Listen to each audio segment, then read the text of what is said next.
ప్రభునందు ప్రియులారా, ప్రభు అయిన యేసుక్రీస్తు నామంలో మీకు శుభంలో వందనాలు తెలియజేస్తున్నాను. అందరు బాగున్నారండి? అందరు బాగుండాలని మీ కొరకు నేను ప్రతిదినం ప్రార్థన చేస్తున్నాను. కొద్ది నిమిషాలు మనం దేవుని వాక్యాన్ని ధ్యానించుకుందాము. యోనా గ్రంథము 1వ అధ్యాయము 3వ వచనం చదువుకుందాం. అయితే యెహోవా సన్నిధిలో నుండి తర్షీషు పట్టణమునకు పారిపోవాలని యోనా యొప్పేకి పోయి తర్షీషునకు పోవు ఒక ఓడను చూచి ప్రయాణం కేవు ఇచ్చి యెహోవా సన్నిధిలో నిలవక ఓడవారితో కూడి తర్షీషునకు పోవుటకు ఓడ ఎక్కెను. ప్రభునందు ప్రియులారా, ఇక్కడ వాక్యాన్ని మనం గమనించినట్లయితే యోనాని దేవుడు నినివే పట్టణానికి వెళ్ళమని చెప్తాడు. నినివే పట్టణానికి వెళ్ళమంటే యోనా నినివే పట్టణానికి వెళ్ళకుండా తర్షీష్ పట్టణమునకు పారిపోవాలని మరి ఓడ ఎక్కి ఓడవారితో కూడా మరి యెహోవా సన్నిధిలో నుండి పారిపోవుటకు సిద్ధమైనాడు. ఈయన ప్రవక్త యోనా దేవుడు చెప్పిన పని చేయాలి, కానీ దేవుడు చెప్పిన పని చేయకుండా ఈయన తర్షీషునకు పారిపోతూ ఉన్నాడు. చూడండి ప్రియులారా, మరి కొన్నిసార్లు దేవుడు తన పని మనల్ని చేయమన్నప్పుడు మనం చేయకపోతే కొన్నిసార్లు మరి ఆయన సన్నిధిలో నుంచి మనం పారిపోయినప్పుడు కొన్ని శ్రమలు మనకు ఎదురవుతూ ఉంటాయి. ఇక్కడ యోనాకు ఎదురైన పరిస్థితి ఏంటంటే, అయితే 4వ వచనంలో, అయితే యెహోవా సముద్రం మీద పెద్ద గాలి పుట్టింపగా సముద్రమందు గొప్ప తుఫాను రేగెను,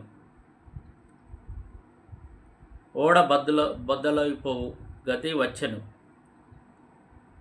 ఆయన తర్షీషునకు పారిపోతూ ఉన్నప్పుడు సముద్రం మీద గొప్ప తుఫాను మరి వచ్చినప్పుడు అక్కడ ఉన్నవారు వారి దేవతలను బట్టి ప్రార్థన చేస్తూ ఉంటే యోనా మాత్రం ఓడ అడుగు భావన నిద్రిస్తూ ఉన్నాడు. నిద్రిస్తూ ఉంటే ఓడలో ఉన్న వారందరూ, ఓయ్ నిద్రపోతా, నీకేమీ వచ్చినది, లేచి నీ దేవుణ్ణి ప్రార్థించుము అని చెప్పినప్పుడు ఆయన ఏమంటాడంటే, ఇది నా వల్లనే వచ్చిందని అంటూ ఉంటాడు. ఇది నా వల్లనే వచ్చింది, మీకు తెలియదు, నా వల్లనే వచ్చిందంటే మరి మేము ఏం చేయాలంటే నన్నెత్తి సముద్రంలో పడవేయడి అని చెప్తా ఉంటారు. చెప్పినప్పుడు వాళ్ళు యోనాను ఎత్తి సముద్రంలో పడవేస్తారు. పడవేసినప్పుడు మరి అక్కడ సముద్రము ఆగినట్లుగా మరి మనము గమనించాలి. ప్రియులారా, వాళ్ళు యోనాను సముద్రంలో పడవేయక మునుపు అక్కడ వాళ్ళు అడుగుతూ ఉంటారు,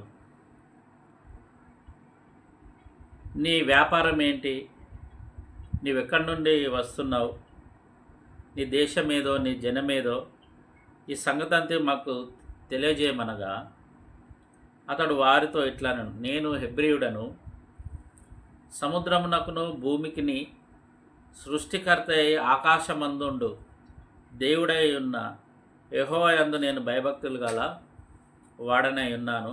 తాను యెహోవా సన్నిధిలో నుండి పారిపోవచ్చున్నట్లు అతడు ఆ మనుషులకు తెలియజేసి ఉండను కనుక వారు ఆ సంగతి తెలుసుకొని మరింత భయపడి వారు మరింత భయపడి వాళ్ళు ఏం చేసిరాటంటే, నీవు చేసిన పని ఏమని అతనిని అడిగిరి. అప్పుడు వారు, సముద్రం పొంగుచున్నది, తుఫాను అధికమవుచున్నది, సముద్రం మా మీదికి రాకుండా నిమ్మలించినట్లు మేము నీకేం చేయవలని అతన్ని అడగగా, యోనా, నన్ను బట్టే ఈ గొప్ప తుఫాను మీ మీదికి వచ్చెను, నన్నెత్తి సముద్రంలో పడవేయడి. యోనా అతని యొక్క స్థితిగతులను మరి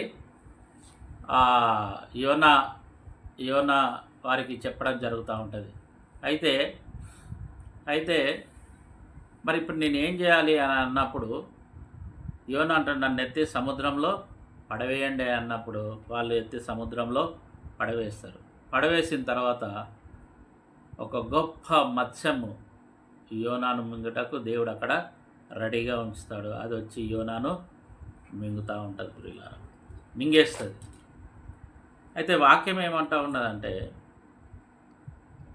ప్రభువు మనకు మరి నేర్పించడానికి కొన్నిసార్లు దేవుడు మనకు శిక్షణ ఇస్తూ ఉంటాడు, మనల్ని మరి శిక్షిస్తూ ఉంటాడు. హెబ్రీయులకు రాసిన పత్రిక 12వ అధ్యాయము 5, 6 వచనాన్ని మనం గమనించినట్లయితే, నా కుమారుడా, ప్రభువు చేయు శిక్షను తృణీకరించకము, ఆయన నిన్ను గద్దించినప్పుడు విసుకకము. ప్రభువు తాను ప్రేమించిన వారిని శిక్షించి తాను స్వీకరించు ప్రతి కుమారుని దండించును. ఏంటంట, దేవుడు చేయు శిక్షను మనం తృణీకరించొద్దు. ఆయన మనల్ని గద్దించినప్పుడు మనము విసుగు చెందొద్దు. ఎందుకంటే ప్రభువు తను ప్రేమించిన వారిని శిక్షించి స్వీకరించు ప్రతి కుమారుని దండించును. సంభాషించున్నట్లు మీతో సంభాషించు ఆయన హెచ్చరికను మరిచితిరి అని వాక్యం సెలవిస్తా ఉంది. తను ప్రేమించిన వారినే దేవుడు శిక్షిస్తాడు, మరి ప్రేమిస్తాడు, దండిస్తాడు. యోనాను మరి దేవుడు ప్రేమించాడు కాబట్టి యోనాను శిక్షిస్తూ ఉన్నాడు, దండిస్తూ ఉన్నాడు. మరి నినివే పట్టణంలో చాలామంది మరి పాపపు స్థితిలో ఉన్నారు. వారిపైకి దేవుని ఉగ్రత రావాల్సి వస్తూ ఉన్నది అని చెప్పినప్పుడు ఈ యోనా వారికి సువార్త ప్రకటించాల్సి ఉండి ఆయన తర్షీషునకు పోతా ఉన్నాడు. కాబట్టి ప్రియులారా, మరి దేవుడు మరి యోనాను ప్రేమిస్తున్నాడు కాబట్టి యోనాను దేవుడు శిక్షిస్తున్నాడు. కొన్నిసార్లు మనం కూడా దేవుని యొక్క శిక్షను మనము తృణీకరిస్తూ ఉంటాం. ఎంత శోధన, ఎంత ఇది అని విసుక్కుంటూ ఉంటాం. కానీ నువ్వు దేవుని యొక్క చిత్తాన్ని, దేవుని యొక్క వాక్యాన్ని నువ్వు తెలుసుకున్నవాడు అయితే దేవుడు ఈ యొక్క శ్రమను బట్టి, దేవుడు నాకు కలగజేసిన దాన్ని బట్టి దేవుడు నాకేదో నేర్పిస్తున్నాడు అని నీకు అర్థమవుతుంది.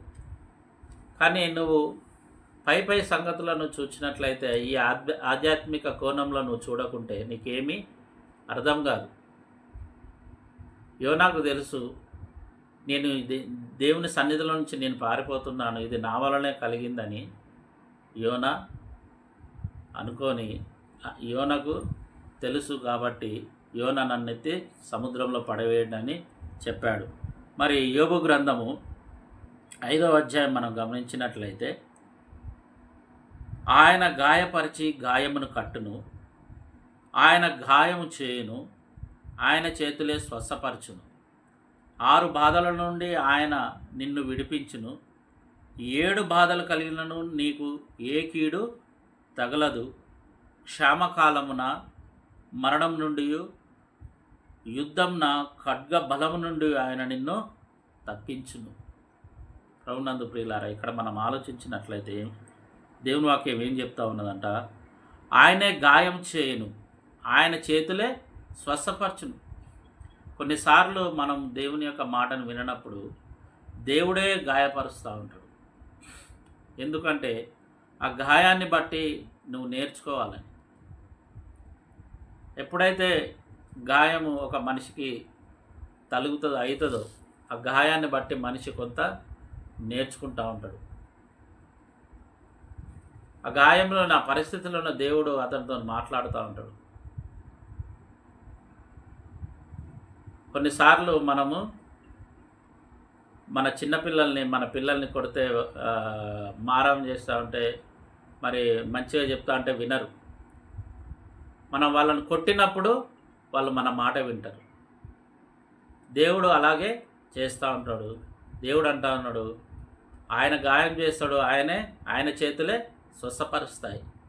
కిందికి వచ్చినట్లయితే 6 బాధల నుండి ఆయన నిన్ను విడిపించును. 7 బాధలు కలిగినను నీకు ఏ కీడు తగలదు. 6 బాధలు నీకు కలిగినా కూడా దేవుడు 6 బాధల నుంచి నిన్ను విడిపిస్తాడు. 7 బాధలు కలిగినా కూడా నీకు ఏ కీడు తగలకుండా ఆయన చూస్తాడు. క్షామకాలంన మరణం నుండి యుద్ధ ఖడ్గ బలం నుండి ఆయన నిన్ను విడిపించును. క్షామకాలమున నిన్ను ఆయన కాపాడుతాడు. క్షామకాలంలో కరువు కాలంలో ఆయన నిన్ను కాపాడుతాడు. మరణం నుండి కూడా కాపాడుతాడంట. యుద్ధ ఖడ్గ బలం నుండి ఆయన మనల్ని తప్పిస్తూ ఉంటాడు. ప్రభునందు ప్రియులారా, దేవుడు మరి ఒక వ్యక్తిని మార్చాలి, ఒక వ్యక్తి తన మాట వినాలనుకుంటే ఆయన ఖచ్చితంగా ఆయన దారిలోకి తెచ్చుకోవడానికి ఆయన మనల్ని శ్రమ పెడుతూ ఉంటాడు.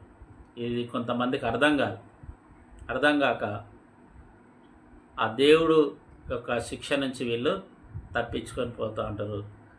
దేవుడు మరి వాళ్ళకి ఎన్నటికీ దేవుడు ఏదైతే మనకు నేర్పించాలనుకుంటా ఉన్నాడో అది వాళ్ళు నేర్చుకోలేరు.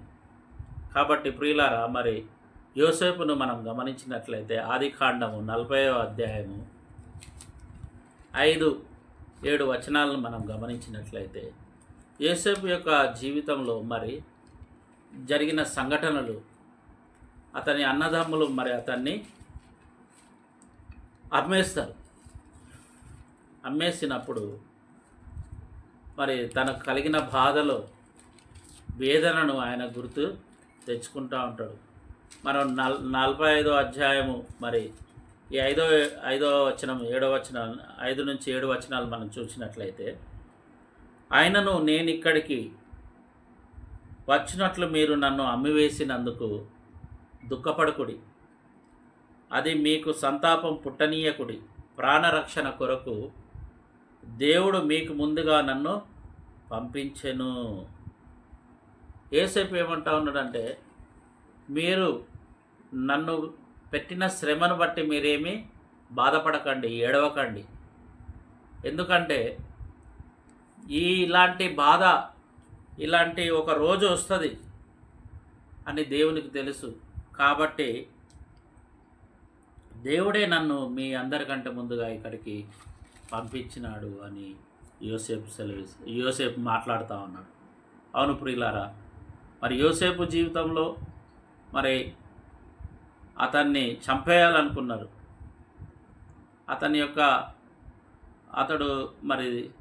అతనికి దేవుడు తోడై ఉండడం, దేవుడు అతనితో కలలలో మాట్లాడిన యొక్క సంఘటనలు తన అన్నదమ్ములతో చెప్పడం, వారు అతన్ని చూసి ఈర్ష్య పడడం, ఇలాంటివి మరి యోసేపు జీవితంలో జరిగి అతన్ని అమ్మివేసినారు.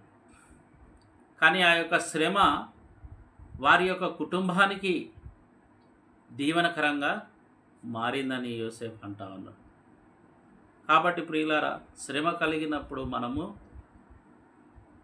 ఆ శ్రమ నుంచి మనము తప్పిపోవద్దు అని వాక్యం సెలవిస్తున్నది. హెబ్రీయులకు రాసిన పత్రిక 5వ అధ్యాయం 8వ వచనం మనం చూసినట్లయితే, హెబ్రీయులకు రాసిన పత్రిక 5:8 వచనం మనం చూసినట్లయితే, ఆయన కుమారుడై ఉండి తాను పొందిన శ్రమల వలన విధేయత నేర్చుకొనెను. ఆయన పొందిన శ్రమల చేత తను విధేయత నేర్చుకున్నాడు. ఎన్ని శ్రమలు, ఎన్ని నిందలు, ఎన్ని అవమానాలు యేసుప్రభుల వారు మరి భరించాడో మనకు తెలుసు. ఆ శ్రమల నుంచి, ఆ నిందల నుంచి ఆయన విధేయత అనేది నేర్చుకున్నాడు. కాబట్టి ప్రియులారా, మన జీవితంలో దేవుడు మనల్ని శిక్షకు అప్పజెప్పినప్పుడు కానీ, మనం శ్రమ అనుభవించుతున్నప్పుడు కానీ, గాయపరిచినప్పుడు కానీ దేవుడు మనకు ఏదో నేర్పుతున్నాడు. దేవుడు మనల్ని ప్రేమిస్తున్నాడు కాబట్టి దేవుడు నాకేదో నేర్పుతున్నాడు అని నువ్వు గమనించాలి. మరి యోనా జీవితంలో మరి యోనా దేవుని సన్నిధి నుంచి పారిపోయినప్పుడు మరి యోనాకు ఆయన ఒక పాఠాన్ని నేర్పిస్తూ ఉన్నాడు.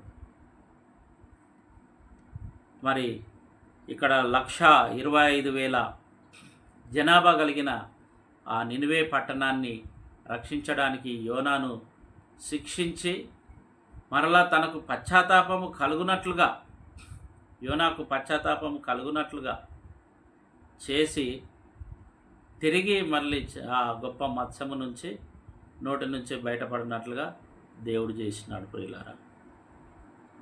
మరి యొక్క సమయంలో మన జీవితంలో దేవుని యొక్క పనిని లేకపోతే దేవుని యొక్క మాటను వినడానికి నీ జీవితంలో మార్పు వచ్చేంత వరకు దేవుడు మరి నిన్ను శిక్షిస్తాడు. అంటే ట్రైనప్, ఒక కఠిన కాలం అనేది ఉంటుంది. అది ఆ కఠిన కాలాన్ని మనము గుర్తు చేయాలి. దేవుడు కొన్నిసార్లు గుర్తు చేస్తూ ఉంటాడు ఆ కఠిన కాలాన్ని. ఆ కఠిన కాలంలో దేవుని స్వరం మనము వినడం మనము నేర్చుకోవాలి. ఇక్కడ 2వ అధ్యాయం, యోనా 2వ అధ్యాయము 7వ వచనంలో, కుపంలో నుండి నా ప్రాణము నాలో మూర్ఛిల్లగా నేను యెహోవాను జ్ఞాపకము చేసుకుంటుని కదా. ఆ యొక్క మత్స్యము కడుపులో నుంచి, ఆ కుపంలో నుంచి తన ప్రాణము మూర్ఛిల్లగా యెహోవాను జ్ఞాపకం చేసుకున్నాడంట. చేసుకొని నీ పరిశుద్ధ ఆలయంలోనికి నీ యొద్దకు నా మనవి వచ్చను. అసత్యమైన వ్యర్థ దేవతలందు లక్ష్యముంచేవారు తన కృపాధారమును విసర్జింతురు. కృతజ్ఞతాస్తుతులు చెల్లించి నేను నీకు బలులను అర్పింతును. నేను మొక్కులు చెల్లింపక మానను. యెహోవా యొద్దనే రక్షణ దొరుకునని ప్రార్థన చేశాను. ఆ మత్స్యము కడుపులో ఉంటే అప్పుడు అతనికి అర్థమైంది అతను చేసిన తప్పు ఏంటో. అప్పుడు అంటా ఉన్నాడు, ప్రభువా నాకు బుద్ధి వచ్చింది, నన్ను క్షమించండి, నేను మొక్కుకొని నా మొక్కుబళ్ళు నీకు చెల్లిస్తాను, నీ యొద్దనే రక్షణ దొరుకుతుంది అని తన మొండితనం అంతా పోయేంత వరకు దేవుడు ఆ తిమింగలం కడుపులో నుంచి యోనాను బయటికి మరి రానియలేదు. కాబట్టి ప్రియులారా, విశ్వాసులమైన మన జీవితంలో కూడా దేవుడు మరి ఇలానే జరిగిస్తూ ఉంటాడు. ప్రేమతోని ఇదంతా జరిగిస్తూ ఉంటాడు. 3వ అధ్యాయంలో మనం చూస్తే, యోనా 3వ అధ్యాయంలో చూస్తే, అంతటా యెహోవాకు 2వ మారు యోనాకు ప్రత్యక్షమై సెలవిచ్చినదేమనగా, మొదటిసారిగా మాట్లాడినప్పుడు తప్పించుకొని పారిపోయిండు. 2వసారి మరలా దేవుడు మరి యోనాతోనే మాట్లాడుతూ ఉన్నాడు. అప్పుడు నినివే పట్టణానికి వెళ్ళి వారికి సువార్త చెప్పినప్పుడు వారు మరి ఉపవాసం ఉండి గోనపట్ట కట్టుకొని దేవుని సన్నిధిలో వారి పాపాలు ఒప్పుకున్నప్పుడు యోనా